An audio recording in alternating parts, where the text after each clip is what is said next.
And I'm Gretchen. I'm the Alive Association Manager, and I'm happy to turn it over to Emily Bauer, now that I'm saying it correctly, to talk to you a little bit more about today's webinar, and she will introduce Sarah and get us started.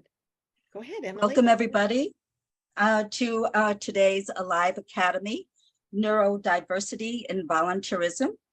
I'm really pleased that you're able to join us today for this very important webinar. This session is going to be about 60, well, it's going to be exactly 60 minutes long, and we hope that you can stay for the entire thing. If you, for the entire hour, if you're a member, you can log into Alive's website afterwards to see the recording if you can't stay for the hour.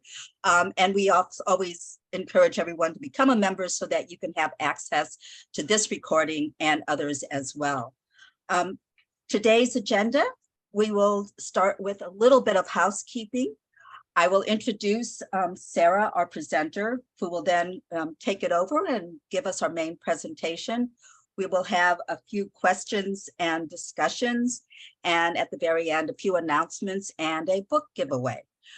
As far as the housekeeping, if you have any kinds of issues on, we can go to housekeeping.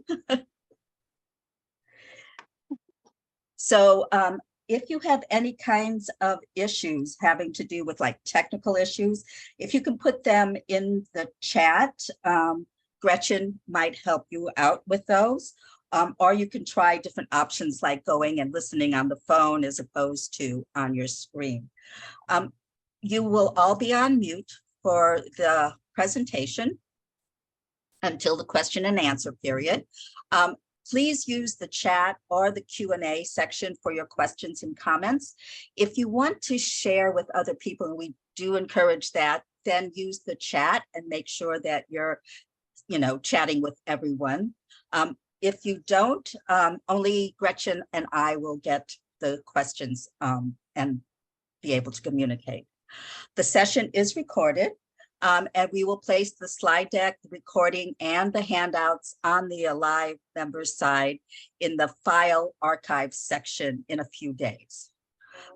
So during the Q&A, please remember to raise your hand for questions to be called on. Again, we will take you off of mute. With further ado, I will go ahead and introduce our presenter for today, who is Sarah Philippe. Sarah is passionate about volunteerism, accessibility, history, and ice cream. Aren't we all? She's been in the volunteerism field since 2015 and loves every minute of it. She earned her CVA in 2021 and has also completed certificates in diversity, equity, and inclusion in the workplace and ethical and inclusive leadership from South Florida, MUMA, I think I'm pronouncing that correctly, South Florida MUMA College of Business. She's presented this particular webinar on neurodiversity and volunteerism at several state conferences and professional development webinars. And recently she was published in Aaron Spink's New Voices and Perspectives in Volunteer Engagement 2023. In her free time, Sarah says she likes spending time with her cat, again, don't we all, eating ice cream, and playing with her nieces and nephews. And now I'm going to turn it over to you, Sarah, for your webinar on neurodiversity and volunteerism. Perfect. Sorry, I got access to use a like TV today, so I'm trying to change it around to make sure that you can see me. Okay, and that it stays. Sorry about that. Okay, so let me go to share my screen. Sure.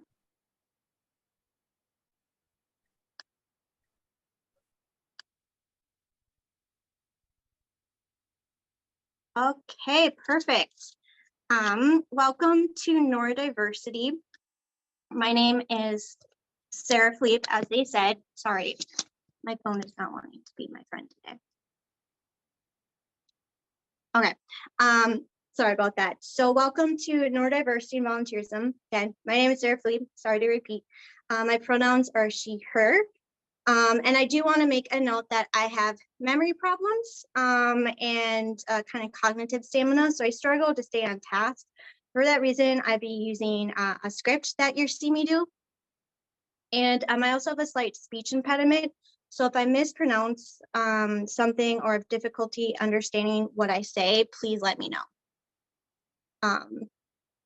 And let's move on. Okay, so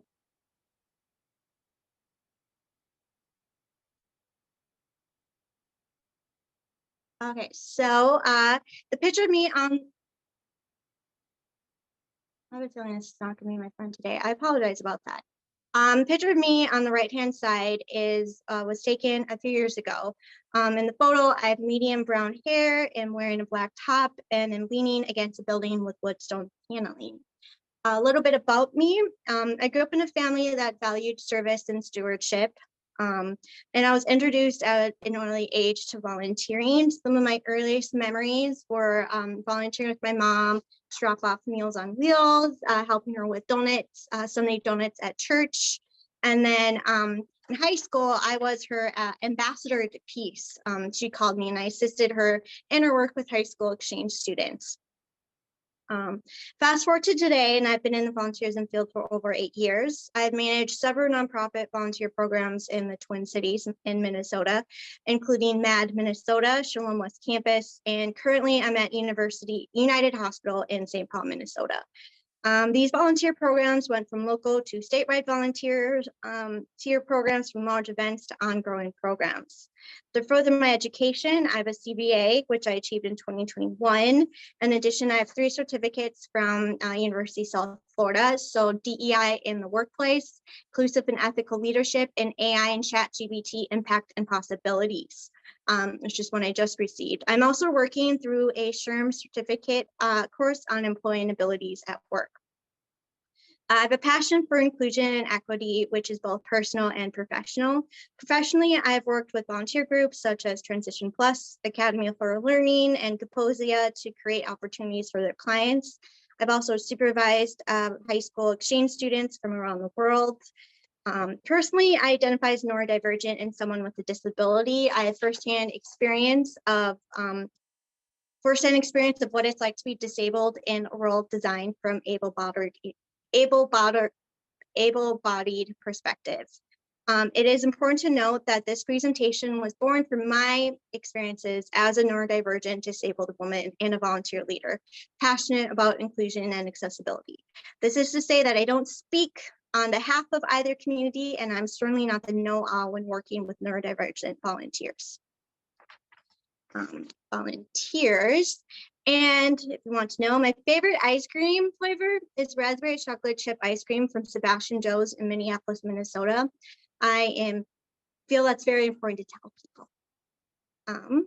So moving on, let's go over today's agenda. So in this session, we will define the terms neurodiversity and neurodivergent, discuss how to create an environment for volunteers, discuss position descriptions that are able to be molded to fit each volunteer, and discuss best practices for getting staff trained to working with neurodivergent volunteers.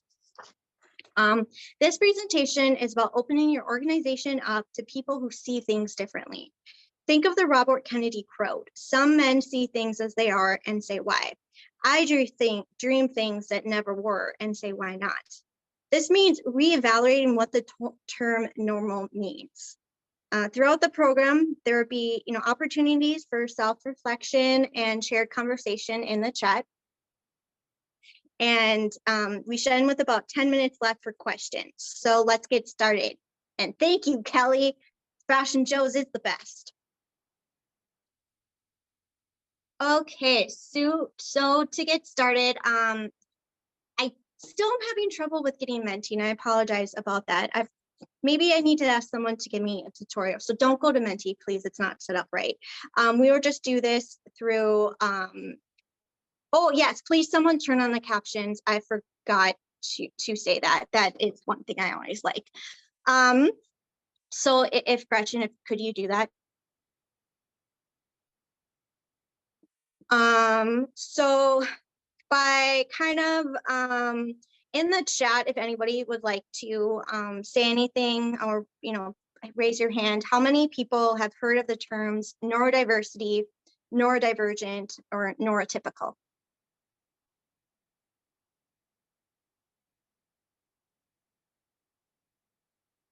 If anyone, okay.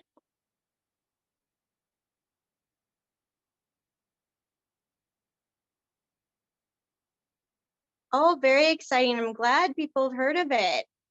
It's important terms to know.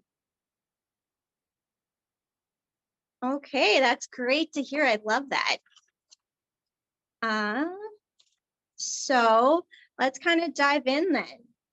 Let's kind of break it down to neurodiversity and neurodivergent. So both of these terms, hold on a second.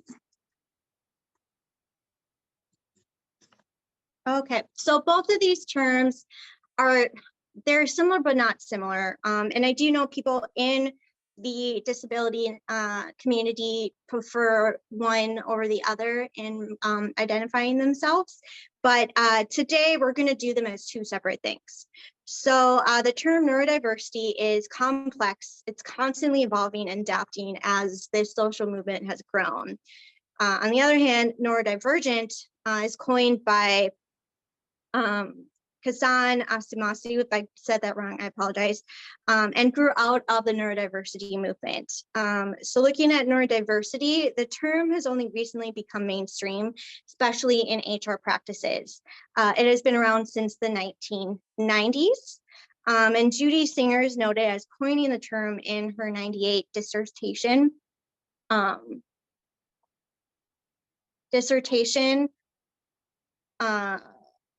Sorry, get distracted. A dissertation, Neurodiversity, the Birth of an Idea. She describes it as a difference of minds. So kind of what does that mean?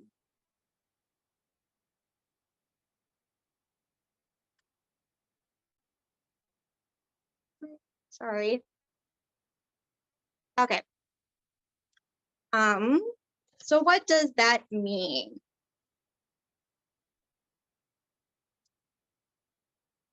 It can be many things, and the term is hard to define, but I kind of think it's how it's meant to be. A definition I like comes from the Australian nonprofit Yellow Ladybugs. Neurodiversity is an umbrella term used to describe the natural diversity of human brains. So like how Judy Singer explains it, it's how biodiversity explains the variety of plant life. Neurodiversity explains the variety of human minds. The beauty of a human mind is that no two perspectives are alike. It's like how I love history so much. There's no one side to the story, and everyone deserves to have those stories shared. Or as my 7th grade teacher taught me, history is in the eye of the beholder. But don't get me started on that. I will go down a rabbit hole. Like neurodiversity, neurodivergent is also complex and is not meant to be defined by medical terminology. And I'll kind of get to that in 2 slides. So going more to the definition of neurodivergent, and again using Yellow Ladybugs, neurodivergent is a person whose brain differs from the statistical norm and diverges from what society deems typical. So as you see here, we are not using the term normal because there really is no such true definition of it anyway. So it's why we more stick to statistical norm, or typical. It is used as a form of identity like race, gender, and ethnicity. This is why it is important to remember that it's a personal decision to be recognized as neurodivergent. So never assume someone is, never assume someone identifies it until they tell you. So looking at what I was saying by medical terminology, there really is no defined list of what is considered neurodivergent. If we were to look at some medical terms, it'd be people who would fall under neurodivergent is autism, ADHD, dyslexia, PTSD, OCD, synesthesia. Really, the list goes on. These neurotypes are not mutually exclusive. Someone can have multiple conditions such as ADHD and dyslexia. Also, you can identify as neurodivergent and not having a formal diagnosis. Again, this is a form of a self-identity and should not really be held in medical diagnoses. So the umbrella analogy works, as I said before, with neurodiversity, but it does not connect neurodiverse and neurodivergent in a larger context. So let me introduce you to the neurodiversity rainbow. Oopsies. There we go, sorry. The neurodiversity rainbow was introduced to me by fellow volunteer professional, Suzanne Hugh. So what is a rainbow? Scientifically, a rainbow is defined as an arc circle that exhibits in concentric bands the colors of the spectrum of the sun's rays in spectrum formed opposite the sun by the refraction and reflection of the sun's rays in raindrops, spray, or mist. This is why we most commonly see them after it rains. Another definition for rainbow is an adjective that means containing all colors of the spectrum. And speaking of colors, did you know that there are colors the human eye cannot see? Humans have 3 types of color receptive cones: green, red, and blue, plus the colors when those are combined. Now, butterflies have 5 color receptive cones. Imagine the number of colors they can see. Unfortunately, we are only seeing the bottom of the rainbow, and there's an infinite number of colors above that we cannot see as humans. When you relate this to neurodiversity, there are the standard colors that humans can't see: red, yellow, green, blue, indigo, and violets. We would call that neurotypical. Then there are infinite colors above the human eye cannot see, which we will call neurodivergent. So to summarize, neurodiversity is the entire spectrum of colors. Neurotypical is the 6 standard colors of the rainbow that are typically depicted. Neurodivergent are the colors that go beyond those 6 colors. So think of the butterfly that has 5 receptive cones. How many more colors can they see?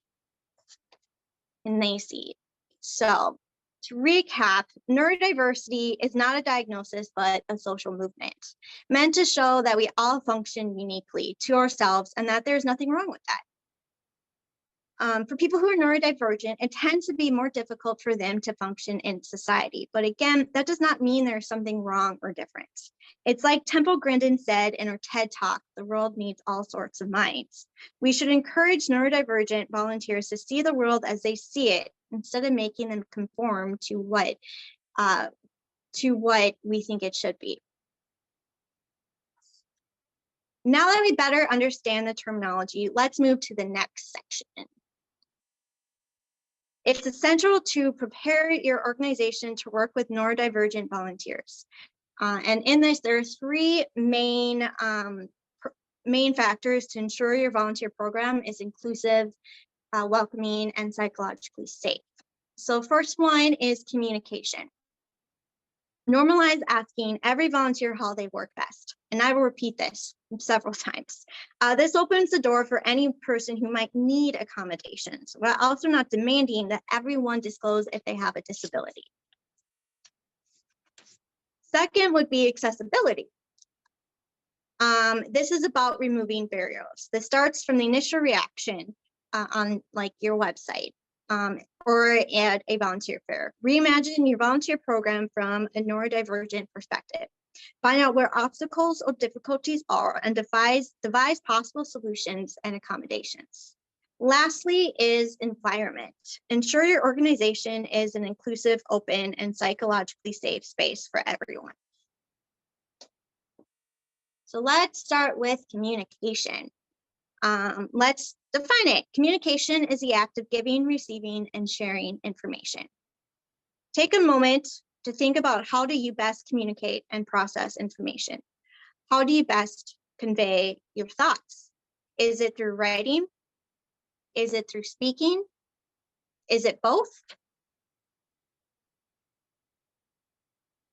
How do you best receive information? Do you like to digest and process new information? Are you able to process it right away? Or are you like me and have two different opinions where I immediately react and then when I'm able to process it a little bit later? Most people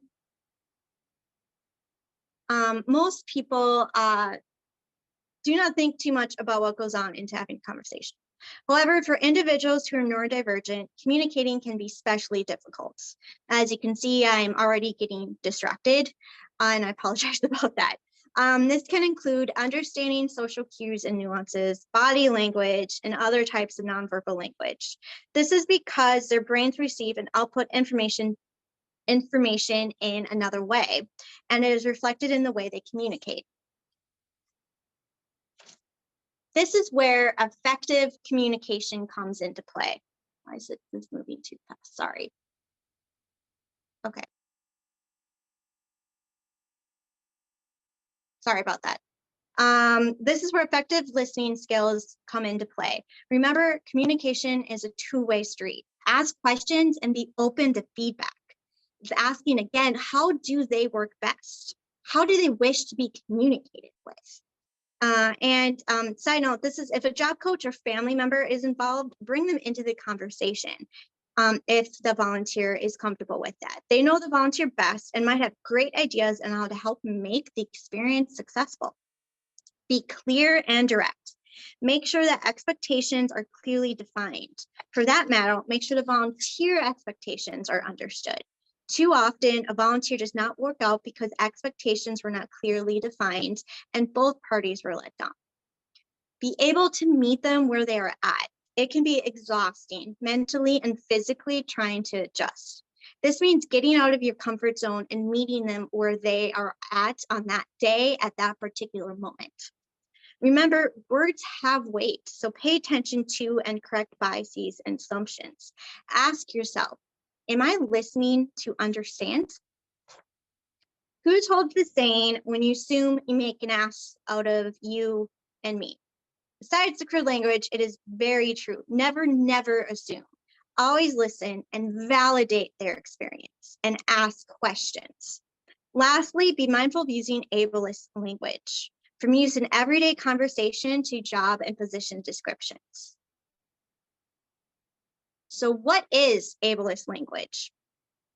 Ableism is language that is derogatory or insulting when referring to a disability. It is devaluing and dismissive of very real needs. The important part in discussing this term is that words change meaning and connotations. What may have been acceptable, appropriate term is now considered to be derogatory. Example is the R word. In the early, in the mid-century of the 1900s, it was commonly used term. But now it is, since we know it is very derogatory. So again, just be aware of terms do need meaning. Now let's look at some different words, okay? So differently abled. This is a term that not all of you agree is ableist. The disabled community generally is not a fan of the term, myself included. I'm disabled and I'm not ashamed of it. My disability is part of who I am. Saying differently abled makes me feel like an outsider, makes me feel like I'm compared to something, like what is different? Because again, what we know is normal, there really is no such thing. And I also feel like I'm getting special treatment, which is not something I'm asking for. Is something I'm asking for. So again, yet if someone identified as differently disabled, I would not correct them. Again, this is going to how they identify and being identified and allowing them to do that. So special needs. There's recently a campaign to stop using the term special needs. Again, other people who are all disabled are asking for is just the tools and assistance they need to just be on the same par as everyone else. And so I encourage you to look up the term #NotSpecialNeeds and learn more about why this term can be hurtful. So kind of to close out, people with disabilities have needs, just like everyone else, plain and simple. This comes back to language. It has the power to empower and the power to other. Even though our intention may be positive, the impact of our words matter more. So again, think of impact over intention. Ableism also has more tangible impacts. Let's talk about removing barriers and making our programs more accessible. So accessibility, let's kind of go more into that. To know what barriers they may be, you need to re-examine the volunteer experience from a neurodivergent perspective. This is thinking through possible obstacles and devise solutions to enable all volunteers to fully participate. Setting up volunteers for success is something we want for all volunteers, and this starts from the initial, from the first impression. So go through the volunteer experience at your organization. While going through it, pay attention to these 4 points. Hold on a second. So again, when you're looking through it, you're going to want to be examining the onboarding. How is the onboarding process? How easy is it to navigate the website? How easy is it to fill out the application? And again, think of doing this through not just a computer, but through a tablet and a phone, because many people don't have laptops. It's also going through how difficult is the onboarding process. So for instance, I work at a hospital, and there are several steps that we need to do, And again, that can get difficult to remember what steps to do. So going through that, making sure it's easy to do. And this takes into opinion learning styles. Everybody does learn very differently. For myself, I am very much a visual and tactile learner. Listening does not very much help me. I have a very hard time paying attention and staying in tune to it. So it's why I like to have visual reminders as well as learning while I'm doing it. And then going through orientation, again, this is something similar. Like we have an orientation quiz, self-guided quiz with videos we do on our website. Do you have it in person? What could be difficulties with having in-person orientation? Is it something that can be put online? What difficulties would there be with that? And then ongoing supervision. So this is really asking them, how can I help you be successful? I think it's important to note that a lot of people who are neurodivergent have sensitivity rejection issues. I am definitely one of those. I cry incredibly easily, and it's not to make you feel uncomfortable. It's just that's how my brain reacts. So it's really talking with your volunteers and asking them how they like. It's asking, do you want regular check-ins? Like, how often do you want, say, look at how your supervisor and you check in. Do you have one-on-ones? How do you guys best check in too? And kind of see how you can put them play with volunteers. Again, this is for when you have like 1,000 volunteers. Yes, this is going to be really hard to do, or if you have like a one-time event. So it's also thinking kind of through that, like, do you have the capacity to interact with every volunteer? And if not, how can you make it feel that volunteers are being listened to, that they are being, connected with, and kind of that can even go into like figuring out how you can get the help. So if you can't get extra staff, could you guys put in a mentor program or a volunteer, oversight committee or something that helps with that? And also constructive feedback. So that's where like regular check-ins can help. If you're regularly checking in with the volunteers, when you have to then have constructive feedback and kind of talk about corrective behavior or go back to expectations, it's not too much of, it's not going to throw them as much because you're already having these regular check-ins. So it's figuring out how you can do that, but at the same time, what is your capacity? Because again, we are only hearing this. I mean, we are only humans. You can't do everything. And so trying to figure out how you can do that. do that, which, I mean, it's hard. It's why you need to take time and think about this. And it all goes back to communication. I will say this constantly. Constantly, it's checking back in, it's making sure you're on the same page. It's, you know, adding, like, for large events, can you add an experience page to the website that can walk you through what the day is going to be like for volunteers? Volunteers, you know, it's having surveys, evaluations, it's letting them know that you are open to talking with them. So kind of, let's then go into another part, is creating inclusive position descriptions. And this is something I, as a disabled neurodivergent woman in the workforce, I am incredibly passionate about, and wish, you know, more, it's becoming bigger in HR, and I wish it continues to grow. How can you make them more inclusive, especially so that you have all types of volunteers applying and you're not making them feel like they can't? It's the same with job descriptions. When you job descriptions, we know that, like, statistically, women are less likely to apply to a job if they don't fit all the requirements, where men will more apply even if they don't fit at all. This goes same with volunteer positions. It's kind of making sure that you are making this inclusive and inviting everybody. So this is avoiding generic and vague descriptions. It's watching out for ableist language. So again, it's really almost, it's thinking through things. Like a lot of, and sorry, minor brain issue. It's a Monday and it's the first week of National Volunteer Appreciation Week. So I'm sorry, give me 1 second. Okay, so also it's a time commitment. I think that is really important, because people, you know, it's really giving them what that experience is. So giving them an understanding, how much time is this going to be? That includes how much time it's going to take to onboard and to train.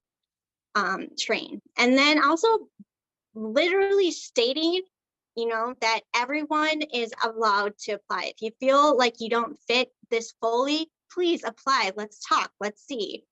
And then this goes in, let's see.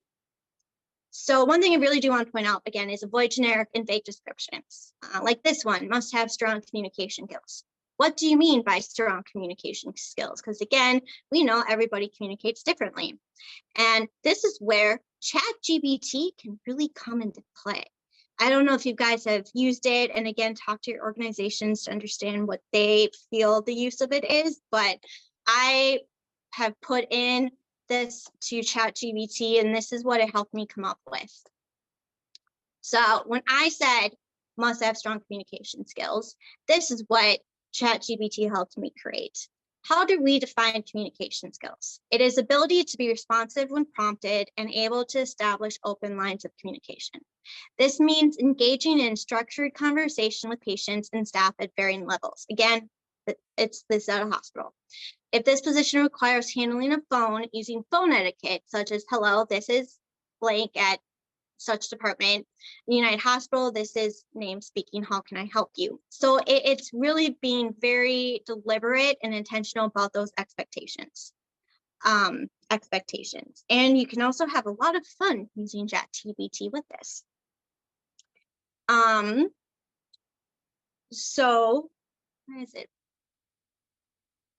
Okay, so again, I mean, the biggest thing is that when you're coming into these job descriptions, you know, filling out, it's remembering that people interpret things differently. And for people who are neurodivergent, this can vary a lot more than you might think. So think back to the slide again about how do you ask best?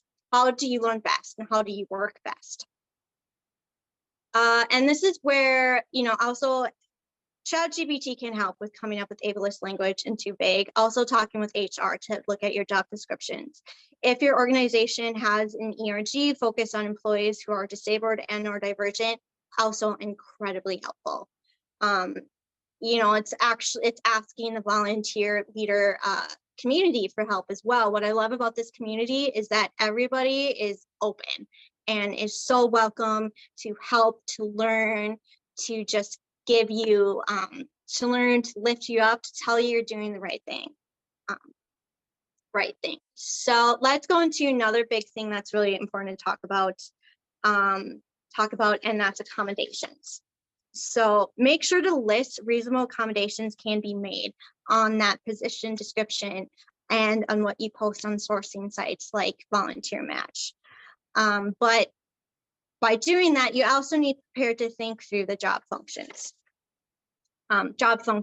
and to understand where there might be accommodations needed.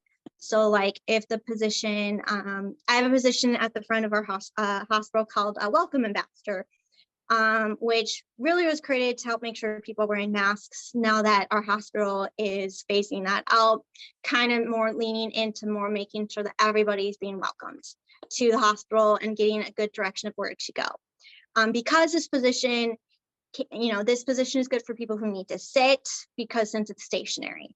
Or do you have other positions where they can go between, there's a lot of walking, but at times then they can also take and sit down, take down. So take down, also like looking through what of your positions might be sensory overloading for people, and is it possible for them to wear like headphones, noise canceling headphones, or like darkening glasses, like light sensitive glasses, or allowed to take certain breaks, or do they have an area where they can cool down if they need to? It's just kind of really thinking through what would prevent someone from volunteering here, and how could we allow them to volunteer, knowing that yes, we can't make accommodations for everything. There are parts of this position that are essential functions, and so it's really important to know what those are. And also it's really important to know how to talk about accommodations with potential volunteers, and that goes back to communication. So again, ask every volunteer, how do you work best? How can I best how can I best support you? How do you feel this experience would be successful in your mind? What are your expectations in this position? And it's making sure that, by having this conversation, it's not feeling like they're disclosing anything necessarily. They're just talking to you about how they feel about volunteering, how they want to volunteering, and you giving again back how you expect this volunteering program position to go as well. And so this really goes back to relationship building, which is one of the themes of volunteer leadership. And also leads to really what was one of my favorite parts, which is job crafting, because by having those conversations, you're going to realize that, hey, the position the volunteer is thinking of, there's another position that might work out better, or there's a whole new position that you guys can create that you didn't think you needed until talking to the volunteer. So job crafting acknowledges that volunteers have their own motivations for getting involved. Ensuring that the position speaks to their motivations and the organization's needs will go a long way in creating a long lasting and mutually beneficial relationship. I think it really goes to what Meridian Swift talks about in her book, The Disruptive Volunteer Manager, and how she likes to think of retention more as sustainability. So it's more talking and understanding what your volunteer is hoping to get out of this experience and helping them grow into that, even if that means finding them another position at a different organization. It's just figuring out how you can make these, how organization and the relation and the volunteer can have the best experience. The last part of creating in creating an inclusive volunteer program is the environment. So before we get into that, let's talk about psychological safety and how that plays into creating a safe space. So you may be wondering, why talk about psychological safety? I know it's starting to be used as a buzz term, and has a lot of heavily loaded words to it. It doesn't. I don't think it does, and I think it's also very important to talk about it because So what is psychological safety?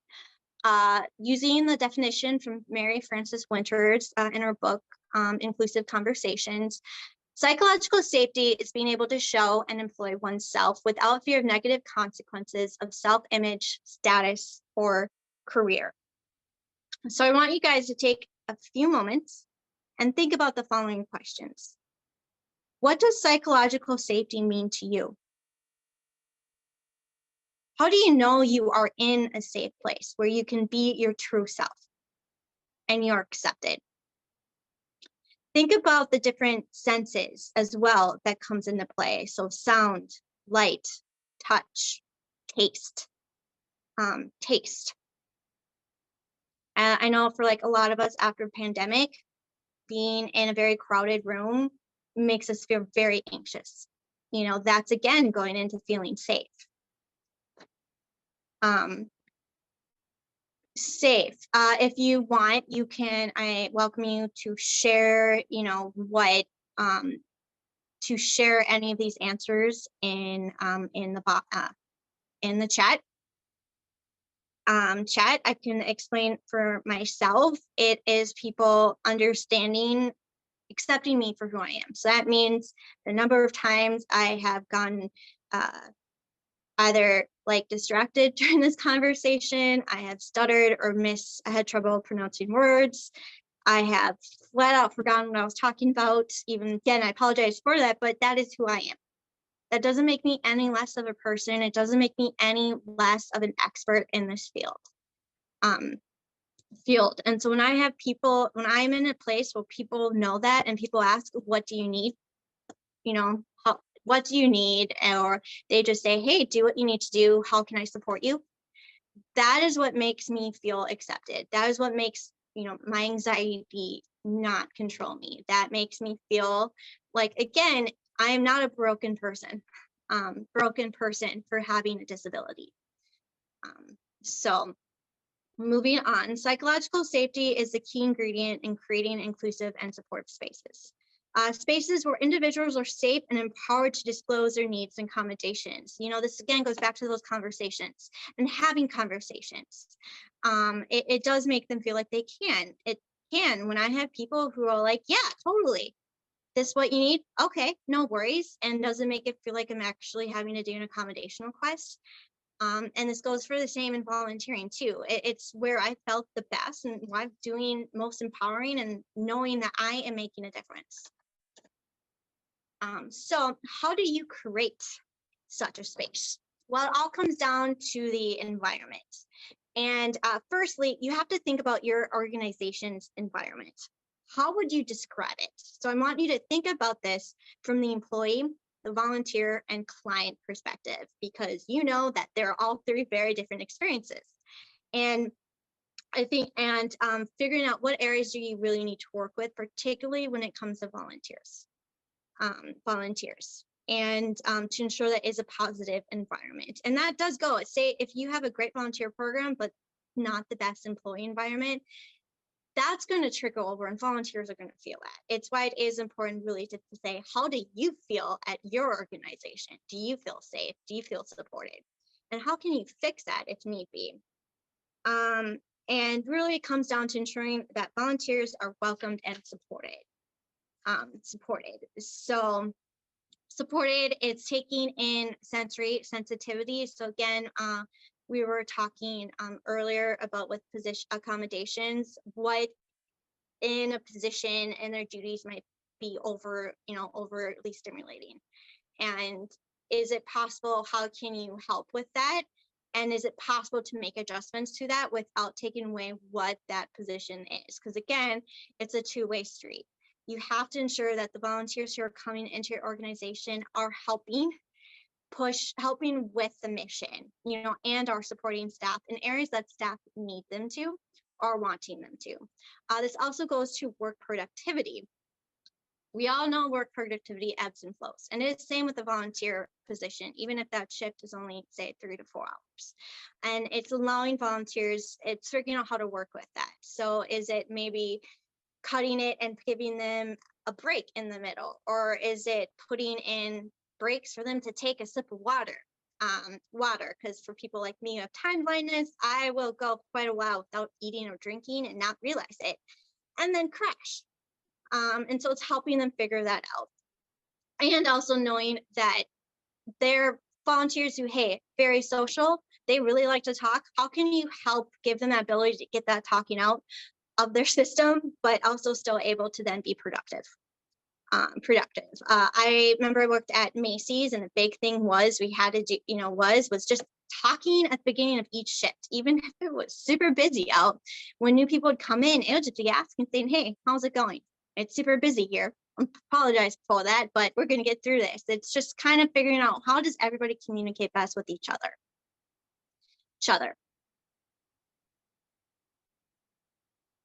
And it goes back to communication. Again, if there is one thing you take away from this presentation, I want it to be communication. I want it to be to know that everybody communicates differently, and knowing and figuring out how can you best communicate with volunteers to the best of your capacity.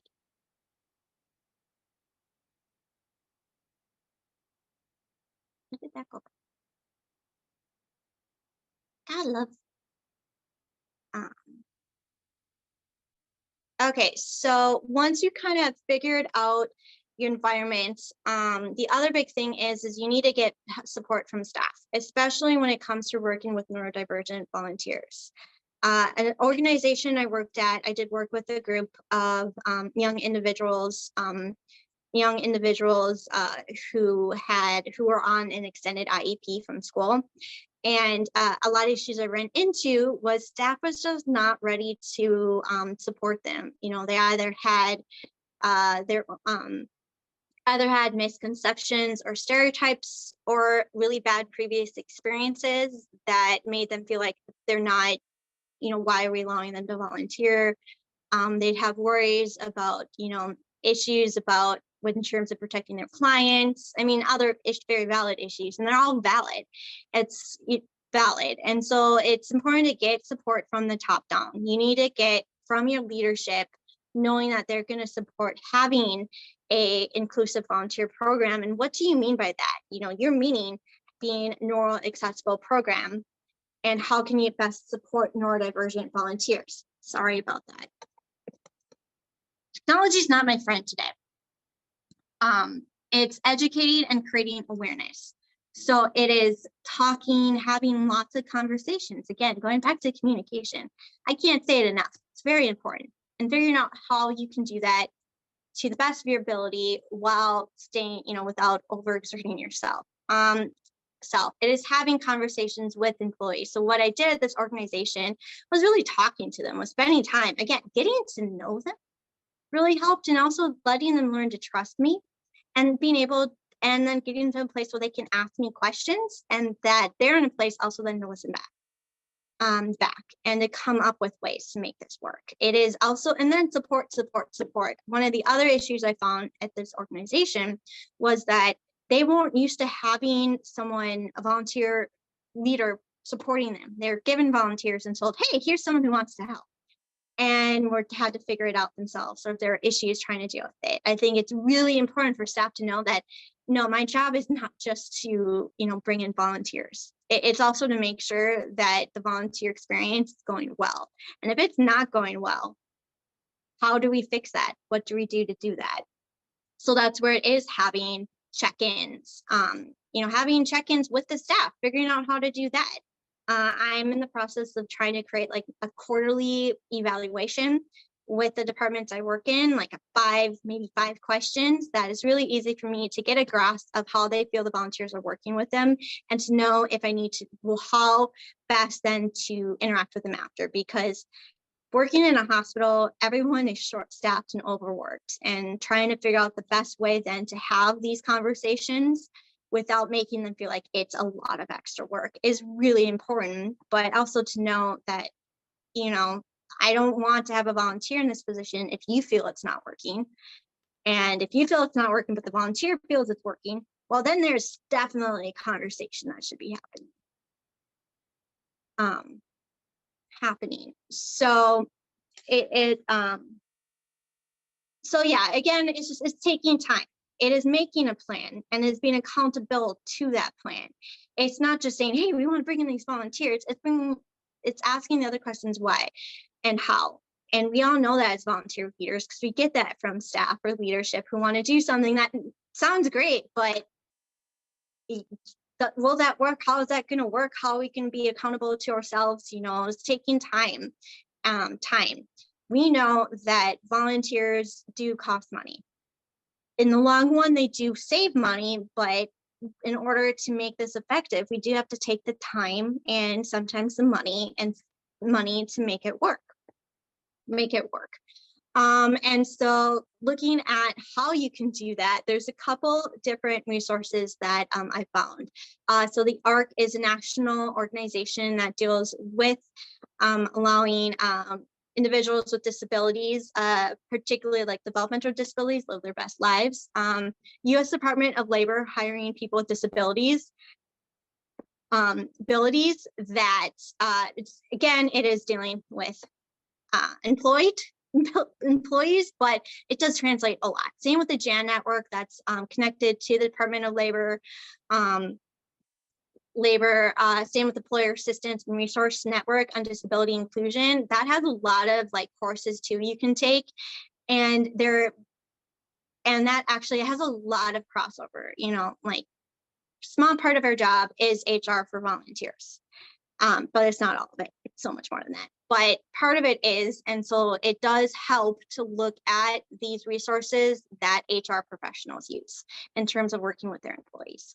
Other ones is Data People, Uninclude. Those are different types of AI programs that allow you to really, Data People works with kind of from a recruiter aspect, sourcing aspect. Uninclude helps you actually write inclusive job descriptions. You can put it in and it will tell you. And then of course there's ChatGPT, which kind of does it all. And kind of can help give you an idea of where to start with too, when you're just figuring out what to do. Some other ones I like is Inclusive Conversations. So it's a book by Mary Frances Winters. Thrive or Neurodivergent Colleagues. This is by Susan K. Wang. This one I really like because it kind of helps you set up start to finish creating an inclusive environment and using kind of from the SCUM Agile method. So method and kind of universal design. So it was interesting, gave some really great ways on how to help do that. Then there are Tempo Grandin talks that I think if you're wanting to get your organization focusing on this, have them watch The World Needs All Types of Minds. I think that was one of the best ways to just start you on that conversation. LinkedIn Learning has some really great, really great lessons. Mary Frances Winters and Tiffany Jameson have two really great ones. Some really great, ones talking about it. There's a plethora of them on there too. And then going back to the source, the godmother of neurodiversity herself, Judy Singer. She published a book a couple years ago with her dissertation in it called Neurodiversity, the Birth of an Idea, which it's really interesting to understand exactly where her meaning comes, where she created it from. And then she also has Reflections on Neurodiversity blog that she's continued to grow upon the term neurodiversity. And I do encourage you to look at that as well. So that kind of comes to questions. Part in questions. We have about 6 minutes left. Thank you, Sarah. Wrong, Sarah. Thank you, Sarah, for this great presentation. I'm looking to see if anybody has a question. If you want to raise your hand or put it into the chat. I have one while we're looking for other questions. Sarah, can you hear me? Yes. You, Sarah. Okay. My daughter, Sarah, is in the other room, and she is neurodiverse. So this is really one of the, this is really a very interesting webinar, and I really learned a lot. Thank you so much. my question is, and it has to do with my daughter, in fact, what if the volunteer does not self-identify as having a disability or being disabled or neurodiverse, but there are issues that come about in terms of communication, especially with staff? How do you handle those situations? What do you look for? That does come up a lot. And remember, be careful when using the term. I just want to point out neurodiverse. It's again, it's up to the person, but neurodivergent is more of a better, it explains it better, the difference between people who are neurotypical and neurodivergent. Okay. But that's that again is where conversations is because just like with HR, you can't require employees to disclose accommodations. Right. I mean, you can't disclose disabilities, but it's why it's really talking. So it's why trying to have those conversations. Why do you what helps you work best? Having at the initial run, why are you interested in volunteering? What you hope to get out of this experience? And then it's also asking, like having those check-ins and asking them, like, how do you know that you feel like this is you're doing a good job? Is it having regular check-ins? What is it? Because I had a volunteer like that come up where she just kept asking, am I doing a good job? Do you have any issues? When I realized, like, oh, we can just have a check-in if you want to, like regular check-ins, and figured out how often we want to do that. And then I also am able to set those check-ins with the department they're in. Department, if those come up after the fact, it's figuring out what's going on. It's asking the staff exactly what's going on, trying to get an understanding. And then it's also talking to the volunteer and asking them, like, how do you feel this is going? Is there anything that you're struggling with? What do you like more ideas on? That's why it's really important to establish, those conversations early. And I do recognize, like, I have, over 100 volunteers, but I'm not doing with like 500 or 1,000. And so 1,000. So it's figuring out how you can handle that.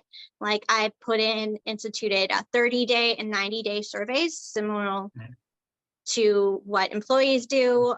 Again, trying to figure out how to best get information of what's going on without making it feel like, okay, we have to have a conversation here and asking intrusive questions.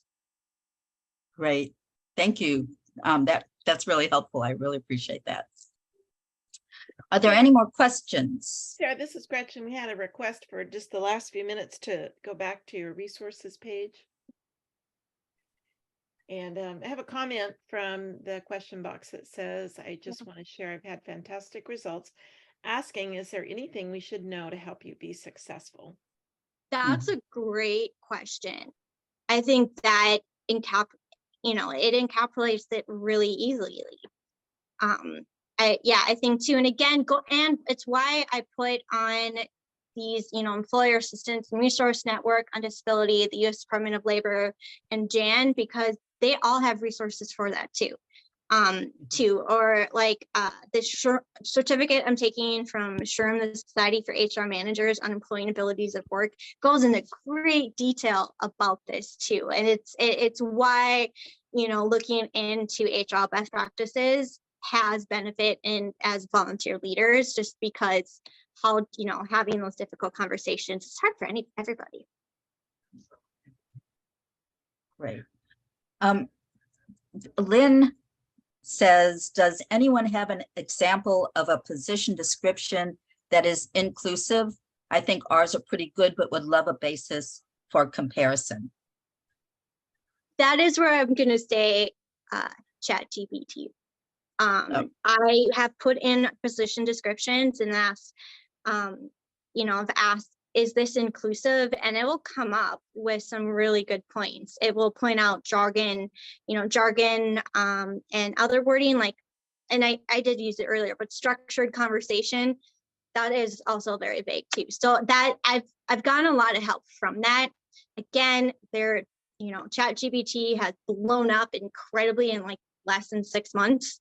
So it has its downsides, but I do think it also has really helped me think of different questions that I didn't realize before. Just because position descriptions, I think, should also be really unique to each organization, each position, because they're each doing something different. And different. And that's also why, talking to HR, talking to other leaders within the organization, talking, if there are ERG groups that might be helpful within your organization, and talking to the community. So if you have like a specific position description you're wanting to, I think that would be more helpful than just saying an inclusive position description. Thank you. Thank you, Sarah. I'm not sure if we have any more questions, but we are a little bit over time. So I want to go on and make a few announcements. I also want to remind you, while we're pulling up that slide, that according to Gretchen, GPT is going to be the topic for our hybrid conference in October. So just remember that, everybody. Our next Alive Academy will be tips and tricks for recruiting volunteers online with Jennifer Bennett, and that's May 22nd at 2 p.m. Eastern. So please look out for that and come and join us for that announcement. We do have a book giveaway, and that went to Jenny Mensch. So congratulations, Jenny. You have the book. Gretchen is telling us that registration is open for the May Alive Academy. Finally, I just want to say, please remember that if you join Alive, you will be able to get this recording on our website. And if you need to contact us, please go to our website, or you can email Gretchen, the Alive Administrative Manager, at manager@volunteeralive.org. Thank you, Sarah, so much. This was so very informative, and it was a great webinar, and we really appreciate it. Thank you all, and have a good day, everybody. Good day, Sarah. Thank you. Yeah, thank you, everybody. Thank you, Sarah. Have a great week, everybody.